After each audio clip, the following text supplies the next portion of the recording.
जय जगन्नाथ जय जय जगन्नाथ जय श्री जगन्नाथ ज्ञान दर्शन परिषद आध्यात्मिक चैनल समस्त भक्त बंधु मान श्रोता बंधु मान आज ये कार्यक्रम स्वागत।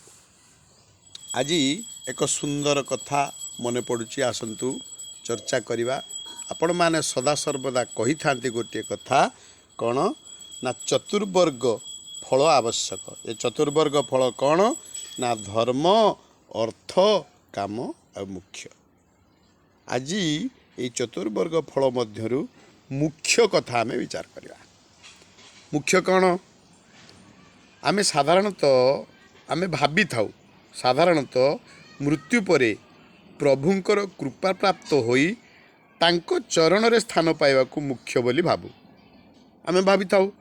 किंतु जदि आमे विचार करिबा मनीष द्वितीय कथा होची मनीष समस्त आशा समस्त कामना को परिसमाप्ति करि दिए एवं से निजर सत्कर्म निजर कियत्कर्म करे ताले से मुख्य पाइब बोली आमे मध्य कहि थाउ।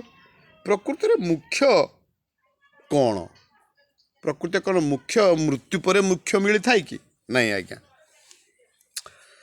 मृत्यु परे मुख्य मिलनी जी थाउ थाउ मध्य लोक माने बा जीव मुक्ति पाए केमिति एक प्रभु निजे कहिसेंती। आपण जतले महाभारत युद्ध कथा को जतले देखिबो अर्जुन जतले विषाद हो गला प्रभु ठाकुर कृष्ण कहिले तू चिंता करना केवल तोर समस्त कर्म मते अर्पण करि दे मते अर्पण करी कर्म करी जा जहाँ पाई तू चिंतित जहाँ पाई तू आज विषाद होचु सेमानंकु मु आगरू जे दे तो सहित युद्ध करी ले मरिबे बोली भावुछु मु तांको आगु मारी सारिछि। तेणु मो उपरे निर्भर कर दे मते सब समर्पण कर दे कर्मण्य बा अधिकारस्ते माँ फलेषु कदाचन।